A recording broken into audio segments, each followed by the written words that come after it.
বোকা লোকের সঙ্গে গেছে দিয়ে ওকে পাত্তা দেন না, পাগল।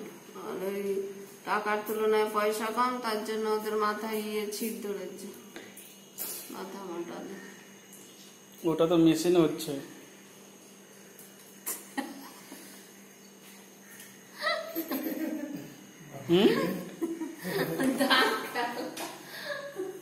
দেখো কার্টুন নেটওয়ার্ক আছে, ভালো করে একটা দাঁত বের করে ছবি তুলে নিস, না তো তুমি যাবে পটল তুলে। ফেস কাটিং ব্লেজার পরে আজকে একটা ছবি তুলে নিস তো। ব্লেজার আর কালো, হ্যাঁ পাগল, তোমার কথাই বলছি যে একটা ব্লেজার, তো যখন ব্লেজার কিনেছো তখন একটা ছবি তুলে মাঝে রাখো। হাফ ব্লেজার, ফুল ব্লেজার দুটাই।